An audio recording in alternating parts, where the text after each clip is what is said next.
Hello family, welcome to রম্পাস রান্নাঘর। আজকের রেসিপিতে তোমাদের জন্য নিয়ে এসেছি এঁচোড় চিংড়ি।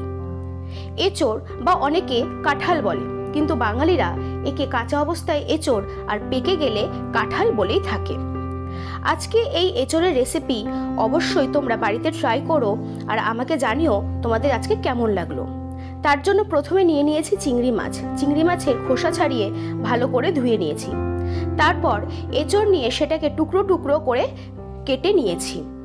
এরপর যে মশলাগুলো নিয়েছি সেটা দেখে নাও। প্রথমে নিয়েছি আদা, তারপরে নিয়েছি জিরে, বড় চামচের 2 চামচ জিরে, একটা বড় আস্ত টমেটো, তার সাথে কিছু কাঁচা লঙ্কা, শুকনো লঙ্কা, তেজপাতা আর নিয়েছি কিছু কাজু বাদাম। এর ভেতরে আদা, জিরে, কাঁচা লঙ্কা আর কাজু বাদাম এ কটা জিনিসের আমি পেস্ট তৈরি করে নেব।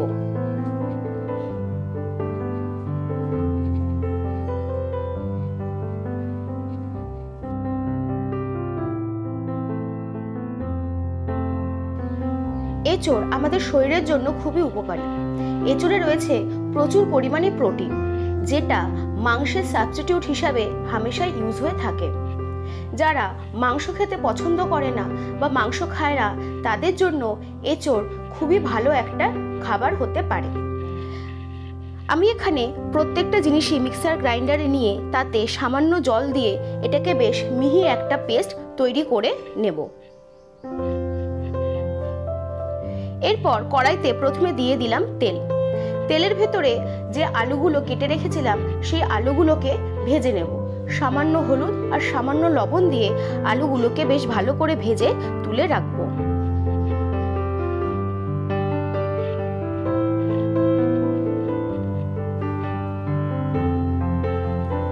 এঁচোড়ে যেমন রয়েছে প্রচুর পরিমাণে প্রোটিন, ঠিক সেই রকমই হার্টের হেলথের জন্য কিন্তু এঁচোড় খুবই উপকারী। আবার ব্লাড প্রেশার বা ব্লাড সুগারকেও কন্ট্রোল করে কিন্তু এঁচোড়। সুতরাং এঁচোড় খুবই পুষ্টিগুণ সম্পন্ন একটা সবজি। আমার এখানে আলুগুলো প্রায় সবকটাই ভাজা হয়ে গেছে। এরপর ওই তেলেই চিংড়ি মাছগুলোকে ভেজে নেব।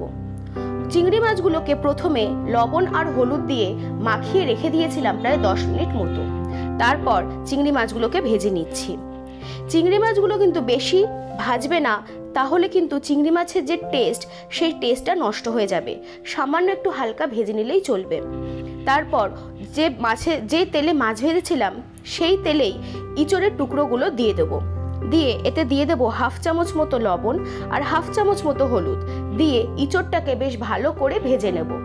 আমি আজকে ইঁচড়টাকে ভেজেই রান্না করছি।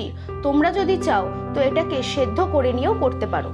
প্রথমে সামান্য জল নিয়ে তাতে এঁচড়গুলো দিয়ে একটু সামান্য লবণ আর একটু সামান্য হলুদ দিয়ে এটাকে সেদ্ধ করে নিতে পারো।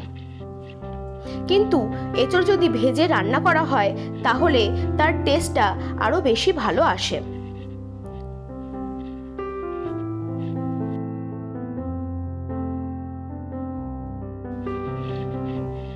আমার এখানে প্রত্যেকটা জিনিসই ভাজা হয়ে গেছে।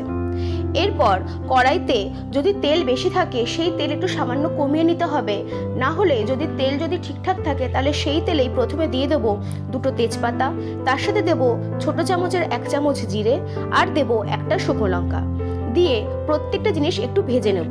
যখন জিরেটা ভাজা হয়ে গিয়ে প্রায় বাদামি বাদামি কালার হয়ে যাবে তখন তাতে দিয়ে দেবো টমেটো। আমি এখানে বড় সাইজের একটা টমেটো ব্যবহার করেছি। এরপর টমেটোটা যখন নরম হয়ে যাবে তখন ভালো করে টমেটোটাকে হাতা দিয়ে ভেঙে নিতে হবে।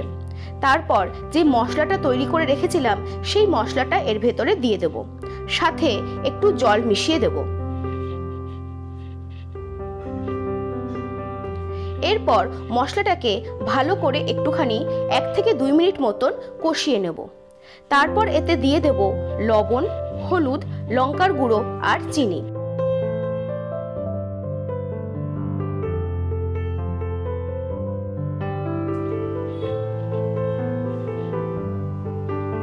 এরপর এই প্রত্যেকটা জিনিস মশলার সাথে বেশ ভালো করে মাখিয়ে নেব আর মশলাটাকে কষিয়ে নেব প্রায় আরো 1 থেকে 2 মিনিটের জন্য।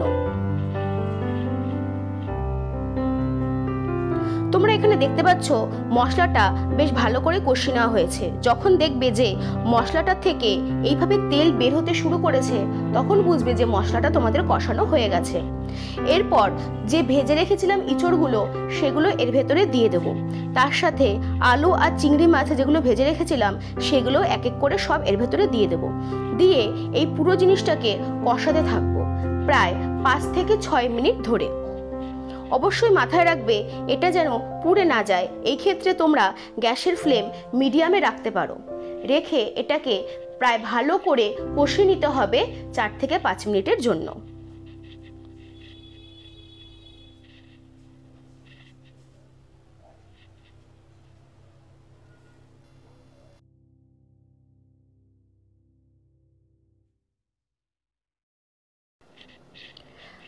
আমি এখানে প্রায় ভালো করে এঁচড়টাকে কষিয়ে নিয়েছি।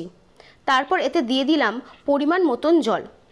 যেহেতু এঁচড়টা একটু মাখা মাখা হবে সেই জন্য জল খুব বেশি দেওয়ার দরকার নেই। আমি এখানে 1 মগের থেকে সামান্য একটু কম মতন জল ব্যবহার করেছি। তোমরা তোমাদের পরিমাণ অনুযায়ী জলটা ব্যবহার করবে। এরপর এটাকে ঢাকা দিয়ে দেব। ঢাকা দিয়ে প্রায় রেখে দেব 8 থেকে 9 মিনিটের জন্য। এটাকে বেশ ভালো করে ফুটতে দেব। ব্যাস, তাহলেই তৈরি হয়ে যাবে এঁচড়। এবার এটাকে গরম গরম নামিয়ে পরিবেশন করব আর গরম গরম ভাতের সাথে সবাইকে দেব। তোমরা অবশ্যই রেসিপিটা বাড়িতে ট্রাই করো আর আমাকে জানিও তোমাদের কেমন লাগলো। আশা করি তোমাদের সবার ভালো লাগবে। আজকের জন্য ধন্যবাদ। আমার এই চ্যানেলটি বা আমার এই রেসিপিগুলো তোমাদের যদি ভালো লাগে তাহলে আমার চ্যানেলটিকে সাবস্ক্রাইব করে দিও। আর হ্যাঁ, বেল আইকনে কিন্তু অবশ্যই প্রেস করে দিও, তাহলে নতুন নতুন ভিডিও ছাড়ার সঙ্গে সঙ্গেই তোমরা নোটিফিকেশন পেয়ে যাবে।